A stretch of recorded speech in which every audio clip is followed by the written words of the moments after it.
তৃণমূল কংগ্রেসের বাংলার ভোট রক্ষা অভিযান এবং দিদির দুধ সংক্রান্ত বিশেষ কর্মসূচি নিয়ে রায়গঞ্জে সাংবাদিক বৈঠক করা হলো দলের তরফে। এদিন সাংবাদিক বৈঠক করলেন তৃণমূল কংগ্রেসের জেলা সভাপতি কানাইলাল আগরওয়াল। তার সঙ্গে উপস্থিত ছিলেন রাজ্যের মন্ত্রী সত্যজিৎ বর্মন, জেলা তৃণমূলের মুখপাত্র সন্দীপ বিশ্বাস, তৃণমূলের জেলা সহকারী সভাপতি অরিন্দম সরকার সহ অনেকেই। জেলা তৃণমূল কংগ্রেস সভাপতি কানাইলাল আগরওয়াল বলেন, সর্বভারতীয় তৃণমূল কংগ্রেস সভানেত্রী মমতা বন্দ্যোপাধ্যায় দলীয় নেতৃত্বকে বাংলার ভোট রক্ষা অভিযান নামার নির্দেশ দিয়েছেন, যার উদ্দেশ্য হল প্রতিটি ভোটারের সুরক্ষা এবং ভোটার তালিকার স্বচ্ছতা। গত 27শে ফেব্রুয়ারি নেতাজি ইন্ডোর স্টেডিয়ামে সভা করেছিলেন দলনেত্রী মমতা বন্দ্যোপাধ্যায়, যেখান থেকে ভোটার তালিকায় বিভিন্ন গরমিলে তথ্য তুলে ধরেছিলেন মমতা বন্দ্যোপাধ্যায়। ভোটার তালিকা যাচাইয়ের নির্দেশ দিয়েছিলেন তিনি। সেই কর্মসূচি সম্পন্ন হয়েছে। পরে মার্চ মাসে অভিষেক বন্দ্যোপাধ্যায় ভার্চুয়াল বৈঠক করেছিলেন তিনি। সেখানে নির্বাচন কমিশনের অতিরিক্ত দুটি স্তর নিয়ে আলোচনা করেছিলেন। দলের তরফে নির্দেশ এসেছে প্রতিটি বুথে বুথ স্তরে বিএলএ কর্মসূচি হবে। সেই অনুযায়ী প্রশিক্ষণ হয়ে গিয়েছে। 17 এপ্রিল থেকে দিদির দুধ অ্যাপ চালু হচ্ছে। বাংলার নির্বাচনে কে ক্ষমতায় আসবে তার সিদ্ধান্ত নেবে বাংলার মানুষ। বহিরাগতরা যাতে কোনোভাবে ভোটার তালিকায় জায়গা না পায়, এর জন্য বুথ স্তরে এজেন্টদের সতর্ক থাকতে হবে।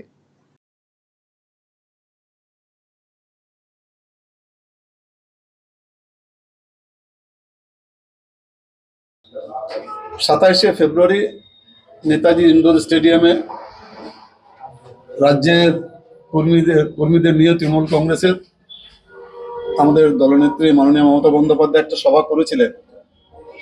সেখানে উনি কিছু ডকুমেন্টসও দেখিয়েছিলেন সবার মধ্যে। যেই ডকুমেন্টসগুলোতে এটা দেখা যাচ্ছিল যে একটা ইপিক নম্বরে আমাদের রাজ্যের ভোটারের নামও আছে, একই ইপিক নম্বরে, সেম ইপিক নম্বরে গুজরাটে ভোটারের নাম আছে, কোথাও হরিয়ানা ভোটারদেরও নাম আছে। তো সেখানে উনি নির্দেশ দিয়েছিলেন যে ভোটার লিস্টে যাচাই করতে হবে।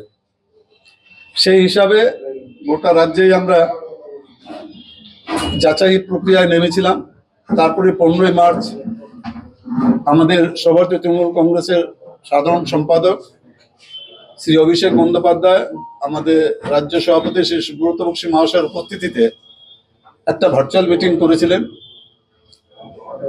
সেই মিটিংয়ে যেটা আমরা জানি যে ইলেকশন কমিশনের দুটো স্তর থাকে, জেলা স্তরে বিএলএ 1 থাকে এবং বুথ স্তরে বিএলএ 2।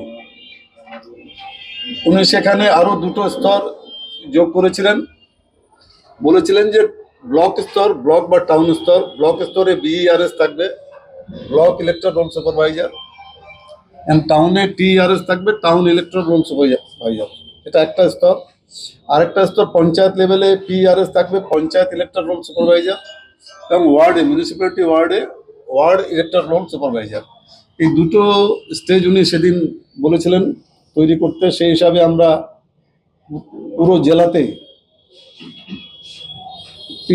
বিইআরএস হয়েছে, টিআরএস হয়েছে, পিআরএস হয়েছে এবং ডব্লিউআরএস হয়েছে। এগুলো হয়ে গেছে।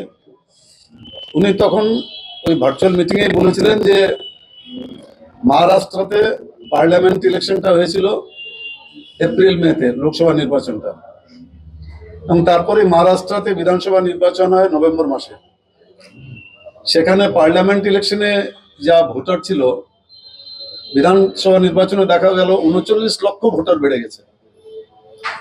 পাশাপাশি দিল্লিতেও একই হয়েছিল। দিল্লিতে লোকসভা ইলেকশনে যা ভোটার সংখ্যা ছিল, বিধানসভা নির্বাচনের আগে সেই সংখ্যা 4 লক্ষ বেড়ে গেছিল। তো সেটাই আমাদের দূরদর্শী মুখ্যমন্ত্রী মাননীয় মমতা বন্দ্যোপাধ্যায় আমাদেরকে নির্দেশ দিয়েছেন যে প্রত্যেকটি বুথে বুথ স্তরে বিএলএ 2 হবে। আমরা জেলাতে বিএলএ 2 সিলেকশন হয়ে গেছে। বিএলএ 2দের ট্রেনিংটাও দিয়ে দেওয়া হয়েছে। আজকে এখানে আমরা যেহেতু আজ থেকে এই দিদির দুধ অ্যাপটা আজ থেকে প্রযোজ্য হচ্ছে বা আজ থেকে লঞ্চ হচ্ছে, যদি বলি আমি, আজ থেকে লঞ্চ হচ্ছে। টিআরএস সবাই এখানে উপস্থিত আছেন। আজকে আপনাদের মাধ্যমে আমাদের একটাই কথা সকল নাগরিককে, যে বাংলার নির্বাচনে কে ক্ষমতায় আসবে সেটা নির্বাচিত করার অধিকার বাংলার মানুষের। বহিরাগতরা যেন কোনো মতেই ভোটার লিস্টে বা ভুয়ারা কোনোদিনই ভোটার লিস্টে যেন জায়গাটা না পায়। রায়গঞ্জবাসীদের জন্য সুখবর, যারা দীর্ঘদিন ধরে পেটের সমস্যায় ভুগছেন তাদের জন্য রায়গঞ্জ দিশারিতে আসছেন ব্যাঙ্গালোরের প্রখ্যাত গ্যাস্ট্রোএন্টারোলজিস্ট ডাক্তার ইরশাদ আলী, এইচএমডি, ডিএনবি। এখন থেকে প্রতি মাসে নির্দিষ্ট দিনে ডাক্তারবাবুকে দেখাতে আজই যোগাযোগ করুন দিশারি হেলথ কেয়ার, উকিলপাড়া, রায়গঞ্জ শাখায়। যোগাযোগ করুন 7477785509 এই নম্বরে এবং 7477785512 এই নম্বরে।